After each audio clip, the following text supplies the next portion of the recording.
پاکستان کی دینی قوتوں کا ہمیشہ ساتھ دینے والے جنرل حمید گل نے اپنی زندگی کے شب و روز کیسے گزارے، بڑی بڑی قوتوں کو شکست و فاش دینے والے جنرل حمید گل کی داستان شجاعت کی تفصیل آج کی ویڈیو میں آپ جاننے والے ہیں۔ انہوں نے پاکستان مخالفت کا بدلہ لیتے ہوئے رشیا کے ٹکڑے ٹکڑے کیسے کیے، جنرل صاحب بے نظیر بھٹو کی مخالفت کیوں کرتے رہے، اور انہوں نے ریحام خان کے حوالے سے کیا انکشافات کیے تھے۔ اردو الرٹس کی اس نئی ویڈیو میں خوش آمدید، اور میں ہوں ڈاکٹر عرفان عزیز۔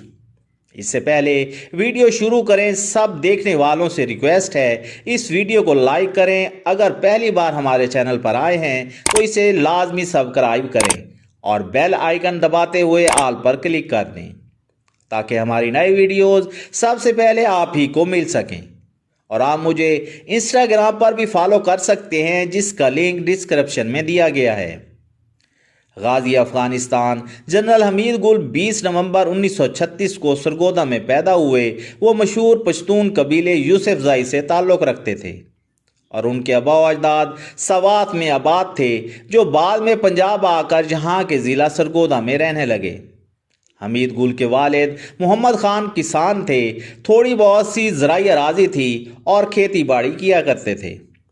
حمید گل گورنمنٹ کالج لاہور سے انٹرمیڈیٹ کرنے کے بعد پاکستان ملٹری اکیڈمی کاکول چلے آئے اور یہاں سے ان کا فوجی کیریئر کی شروعات ہوئی۔ 1965 کی پاک بھارت جنگ میں حمید گل چونڈا سیکٹر میں ٹینک ریجمنٹ کی کمان کرتے رہے۔ 65 کی جنگ کا شمار جنگی تاریخ میں ٹینکوں کی خوفناک ترین لڑائیوں میں ہوتا ہے۔ اگرچہ چونڈا کی لڑائی میں دونوں طرف سے نقصان ہوا، مگر حمید گل کی حکمت عملی کے باعث پاکستان نے کامیابی کے ساتھ اپنی سرحدوں کا دفاع کیے رکھا۔ انہوں نے 71 کی پاک بھارت جنگ میں بھی اپنی بہادری کی داستانیں رقم کی۔ 5 جولائی 1977 کے روز جنرل ضیاء الحق نے بھٹو حکومت کا خاتمہ کرتے ہوئے مارشل لا امپوز کر دیا۔ اس وقت حمید گل بریگیڈیئر کے عہدے پر اپنی ذمہ داریاں نبھا رہے تھے۔ انہوں نے بطور بریگیڈیئر برطانیہ کے رائل وار کالج کا کورس یہ کہہ کر مسترد کر دیا کہ انگریز کون ہوتا ہے مجھے جنگ سکھانے والا، ملک کا دفاع اپنی مٹی کے فہم سے آتا ہے اور یہ فہم میرے پاس ہے۔ حمید گل کے فوجی صدر جنرل ضیاء الحق کے ساتھ انڈرسٹینڈنگ تھی، کیونکہ دونوں کا تعلق آرمڈ کور سے تھا۔ 1980 میں میجر جنرل حمید گل کو ملتان میں آرمڈ ڈویژن کا کمانڈر مقرر کیا گیا۔ یاد رہے آرمی چیف بننے سے پہلے جنرل ضیاء الحق 20 کور کے کمانڈر رہ چکے تھے۔ جنرل حمید گل نے فوجی سروس کے دوران کبھی گارڈز نہیں رکھے تھے۔ بطور کور کمانڈر پہلی بار راولپنڈی آئے اور 10 کور کی سیکورٹی ٹیم نے ایئرپورٹ پر حصار میں لیا تو اس ٹیم کو یہ کہہ کر چلتا کر دیا، تمہیں تمہاری ماؤں نے وطن کے دفاع کے لیے جنا ہے، حمید گل کے دفاع کے لیے نہیں۔ کچھ عرصے بعد حمید گل کو پاکستان ملٹری انٹیلیجنس کی قیادت سونپ دی گئی۔ کہا جاتا ہے کہ اس دور میں جنرل حمید گل نے جنرل اختر عبد الرحمان اور جنرل آصف نواز جنجوعہ کے ساتھ مل کر روس کو توڑنے کا پلان بنایا اور دیوار پر لگے رشین فیڈریشن کے رقشے پر ریڈ پین سے لکیریں کھینچی اور بتایا کہ رشیا اس طرح سے ٹوٹے گا۔ تاریخ شاہد ہے کہ روس بالکل اسی طرح سے ٹوٹا۔ وہ نقشہ آج بھی پاکستان آرمی کے پاس محفوظ ہے، جسے نئے آفیسرز کی ٹریننگ اور ان کا مورال بلند کرنے کے لیے استعمال کیا جاتا ہے۔ افغان جہاد کے دنوں میں روس کے خلاف پاک آرمی کے جوان بھی مجاہدین کے شانہ بشانہ لڑتے رہے۔ پاک آرمی کے ہیلی کاپٹرز توپوں کو رات کے اندھیرے میں اٹھا کر افغانستان لے جاتے، جو رات بھر روسی افواج پر بمباری کرتے اور صبح ہونے سے پہلے ان توپوں کو واپس پاکستان لے آتے۔ تاریخ میں یہ درج ہے کہ یہ پاکستان اور روس کے درمیان جنگ تھی، جسے افغانستان کی سرزمین پر لڑا گیا، اور پھر چشمے فلک نے وہ نظارہ بھی دیکھا کہ ایک سپر پاور کس طرح سے حصے بکھرے ہو گئی۔ دوستو، ہم سب جانتے ہیں کہ روس نے مشرقی پاکستان کو توڑنے میں بھارت کی مدد کی تھی۔ روس اور بھارت کا دفاعی معاہدہ تھا۔ جنگ کے دوران روس کے ایٹمی گن نے پاکستان کے سمندروں کا مساحرہ کیا رکھا اور پاکستان کی بحریہ کو مفلوج کیا تھا۔ حمید گل نے بہترین منصوبہ بندی کرتے ہوئے افغانستان میں روس سے پاکستان توڑنے کا بدلہ لے لیا اور یوں مسلمانوں کو 6 آزاد ریاستیں قازقستان، کرغزستان، ازبکستان، ترکمانستان اور آذربائیجان اور تاجکستان دنیا کے نقشے پر ابھریں۔ تاریخ میں درج رہے گا کہ جنرل حمید گل کی واز اسٹریٹجی اور جہاد کی برکت سے روس کی غلامی سے مشرقی یورپ کے بیشتر مسلم ریاستیں بھی آزاد ہوئیں۔ روس جس ریاست میں داخل ہوتا ہے واپس نہیں نکلتا۔ دنیا میں پھیلائے گئے اس جھوٹے سلوگن کا خاتمہ ہوا کیونکہ وہ ذلیل ہو کر افغانستان سے نکالا گیا تھا۔ مارچ 1987 میں جنرل اختر عبد الرحمان کو 8 برس تک ISI کے سربراہی کے بعد chairman joint chief of staff committee بنا دیا گیا تو ان کے متبادل کے طور پر جنرل حمید گل کو سامنے لایا گیا اور انہیں ISI کا ڈائریکٹر جنرل مقرر کر دیا گیا۔ جنرل اختر عبد الرحمان کے حوالے سے میں آپ کو بتاتا چلوں کہ ان کے دونوں بیٹے ہارون اختر خان اور ہمایوں اختر خان اس وقت پاکستان میں سیاست کر رہے ہیں۔ یاد رہے کہ تحریک انصاف کے سینئر رہنما جہانگیر خان ترین ہمایوں اور ہارون اختر خان کے کزن ہیں۔ 10 اپریل 1988 کے روز راول پنڈی میں اوجری کیمپ کا ثانیہ پیش آیا اور افغان مجاہدین کے لیے مختص اسلحے کی بڑی کھیپ میں دھماکہ ہوا۔ اوجری کیمپ اس ثانیے میں MNA اور وفاقی وزیر جناب خاقان عباسی شہید ہوئے۔ یاد رہے کہ شاہد خاقان عباسی ان کے صاحبزادے ہیں۔ 17 اگست 1988 کو صدر پاکستان جنرل ضیاء الحق اور جنرل عبد الرحمان اختر سمیت کئی اعلیٰ افسران طیارے حادثے میں جاں بحق ہو گئے۔ اس کے بعد صدر غلام اسحاق خان، نائب army chief general Mirza Aslam Beg اور ISI کے سربراہ جنرل حمید گل کے اسٹریٹجک ٹرائی اینگل بنی۔ حمید گل 2 برس تک اس عہدے پر کام کرتے رہے۔ ISI کے سربراہی کے زمانے میں وہ پاکستان کی پہلی خاتون وزیر اعظم بے نظیر بھٹو کی حکومت کے خلاف سیاسی جماعتوں سے گروپ اسلامی جمہوریہ اتحاد کی معاونت کرتے رہے۔ جنرل گل کو 1991 میں ڈائریکٹر جنرل ہیوی انڈسٹریلز ٹیکسلا نامزد کیا گیا مگر انہوں نے اس پوسٹ کو اپنے شایان شان نہ سمجھا اور چارج لینے سے انکار کر دیا۔ تب انہوں نے کہا تھا کہ میں فوج میں ٹینک بنانے کے لیے نہیں، چلانے کے لیے آیا ہوں۔ میں کسی فیکٹری کا مینیجر نہیں، فوجی ہوں۔ اور پھر صدر غلام اسحاق خان کے سمجھانے کے باوجود وقت سے قبل ریٹائرمنٹ قبول کر لی۔